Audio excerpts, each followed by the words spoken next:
I'm going to be quite honest with you, I'm not quite sure what to expect on the other side of this gate today, because I promise I'm not going to talk about it too much, but can we just say the W word?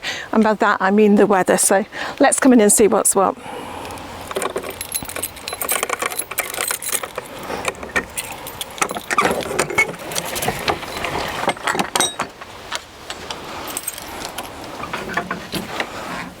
I must admit, I did pop up the other day to take a look at our seed sown onions, because if you've seen the onion harvest, you'll know that the majority of our onions and garlic all got by leaf miner, but the seed onions were quite a different kettle of fish. So I'll show you the footage that I took then, and then I'll show you what they look like now.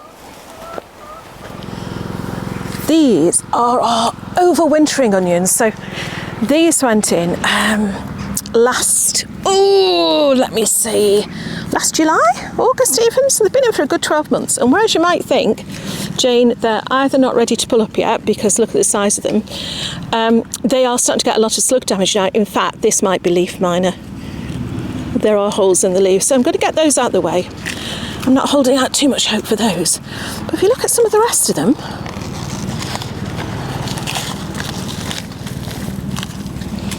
if you ignore the weeds, that's a canny size onion. And if I show you, on average, that seems to be what I'd expect. And that, in fact, if I go, let me show you this one. Look at that fella. Look at it. Oh, please don't let him have leaf miner. You know what though? Even if he does, if I find any, I'll chop him and put him in the freezer. But yeah, they in this allotment, the seeded onions, yeah, they're a lot more work. They're not as convenient, but they really do a lot better. So here's hoping these are all going to be okay, and they'll make way for another load of seedlings going in very, very soon.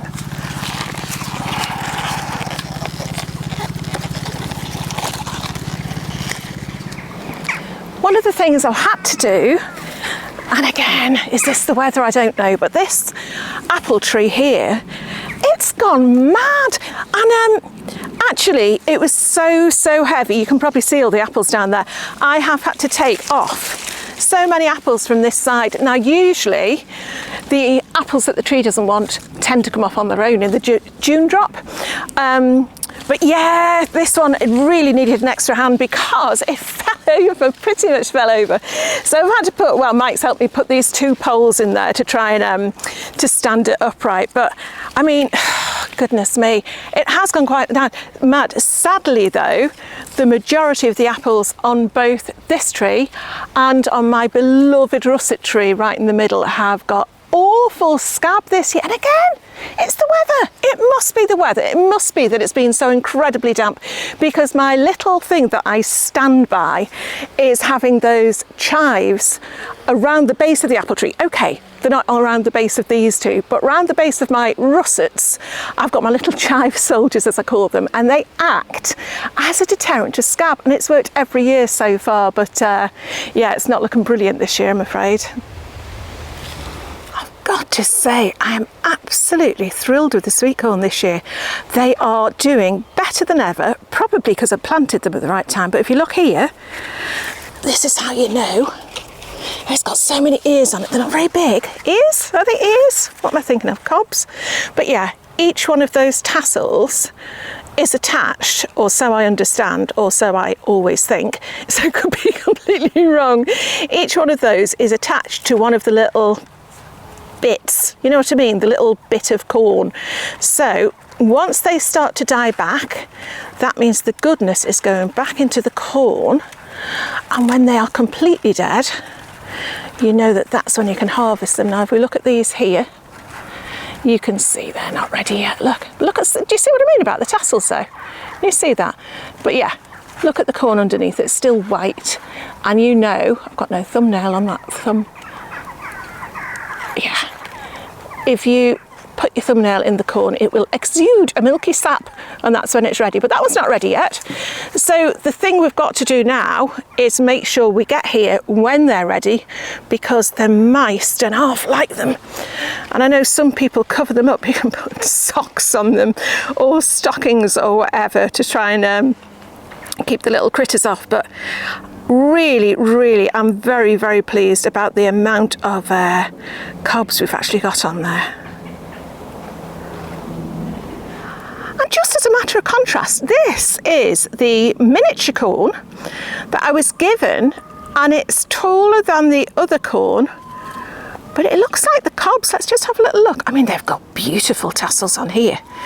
Look at that. That's very, very glamorous. So, but yeah, if you actually look at the cobs, that is bigger than the other. I wonder if I've got them. No, I haven't got them mixed up.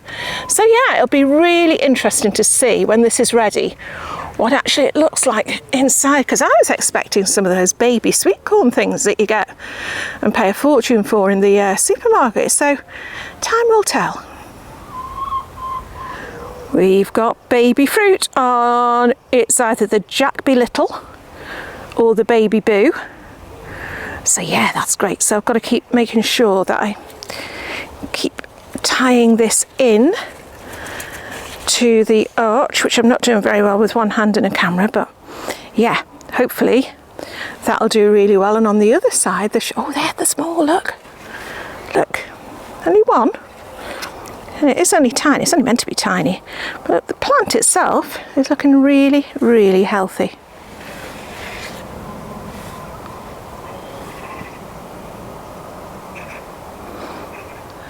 Oh, will you look at this guy though? Oh my goodness. Let's see. Now this is usually Mike's area. Let's see what he's labelled as.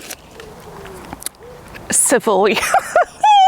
I think we know it's a Savoy cabbage. Right, okay. Let's see if we can get this fella up. Oh, look, actually the soil is really pretty good here. But yeah, it'd be interesting just how much of this is edible and how many caterpillars I find in it. But you know what? Wow. That is quite a beautiful surprise. Okay, I'm really, really happy with that. The others do look really moth-eaten, but yeah, that's got a really good solid head. Okay, that's for the harvest table. Okay, I'm actually looking round. Oh my goodness, there's something on this leaf here. Oh, I hope that's not blight. That looks like dieback to me. Yeah, I haven't been in here for about a week, and you just know how quickly blight can take hold. I'll tell you what I have noticed though, there are very, very few ripe tomatoes. I mean, usually you can walk into the tunnel at this time of year and it's red. It's beautiful. And you probably can't see the amount of tomatoes there are. Well, one, because you're outside the door, but I'll show you in a minute. There are so many tomatoes, but they're all green. I can count 1, 2, 3, maybe about 4 that are ready to pick. I mean, they look healthy, and I can't see, unless that one back there is the dreaded B word. But again, we just haven't had the sunshine. We just have not had the brightness. Oh my goodness, I've just seen a whopper of a cucumber. I'm going to pick this one now and show you. But we just have not had the daylight hours, if you like. What about that though? He's a spiny little so-and-so. I think this is Market More. I'll have to check on the label, but yeah, he's all right. Something for the harvest, isn't it? To show you this one, this is the orange accordion. And look at that, that is just incredible. Never grown it before, but that's something I'm really excited about. Even if there's only, what, 1, 2, 3, 4, I think 4 fruits on the plant. These are Ananas Noir. They're looking very nice. And then the ones just beyond there with the variegated foliage, they are the Phelan's First Snow, and these are jasmines. favourite tomato, and I was very, very lucky that she sent me some. So I'm really, really looking forward to those. So, oh my goodness, look at that one. That's actually fallen on the ground.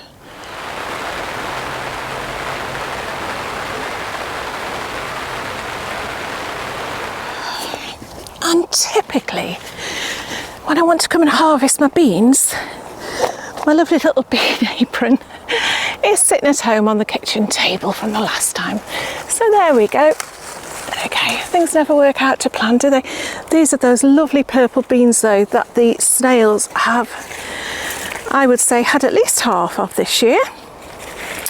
And I think partly it was the issue that we interplanted the 2 rows of beans with kohlrabi.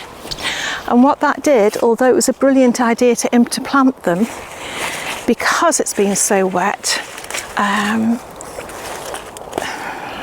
that's not good. Because it's been so wet, it's just created a little haven for them. So they have the kohlrabi, they hide in the kohlrabi, then up for a little lunch, go back down, have a little snooze, come out again, have a few more beans. Great time to be a snail.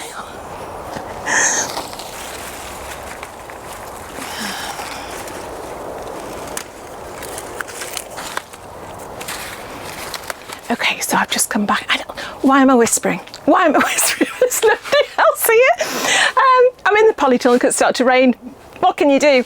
But yeah, the one thing I forgot to mention in here, and a couple of people mentioned this on the last video, I was asking for inspiration for what to get my mojo back and everything, and some people said grow your Christmas dinner in pots. Oh, we've actually done that the last couple of years, but not with as much success, I'm afraid. But this year, you won't be able to see them. I think they're off camera. We've actually got a great big pot there, and one of those big potato pots there with our sprout plants. And so at the very, very least, we're hoping to get some sprouts. But just as a thank you once again to the last video, while I'm here, I haven't finished harvesting yet. I'm just waiting for the rain to disappear. I don't know if you can hear that now. It's coming down heavy. It's typical, isn't it? Huge thank you. I'm hoping that I've replied to all the comments. There were so many fantastic suggestions. It's worked.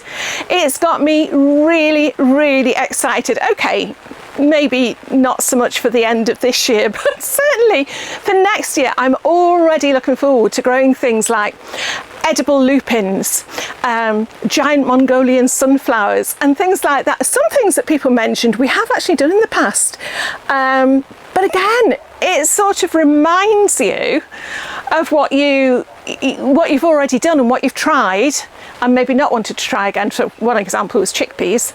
They were a bit of hard work, but there you go. But yeah, so thank you so much for that. Honestly, I would do that, but I'll probably dislodge my mic. One of the other things that really came through in the comments, and this is why it's so brilliant to have this sort of interaction, is quite a few of you mentioned about growing more flowers on the plot and being able to cut flowers to take home. And actually, pretty much every time I come up to the plot, I go home with a hand-picked or hand-cut posy of flowers, whether it's just a few herbs or whether it's things including ivy and rowan berries and all these different things. I nearly always do, but it made me realise I don't always film it, because to me it's just like a standard thing that I do. So if I ever get out of this polytunnel again, I am going to pick some beautiful flowers from the plot, and I am going to dedicate them, even though they'll be sitting in my house in a nice little vase, I'm going to dedicate them all to you as a thank you for all the supportive comments and suggestions.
you.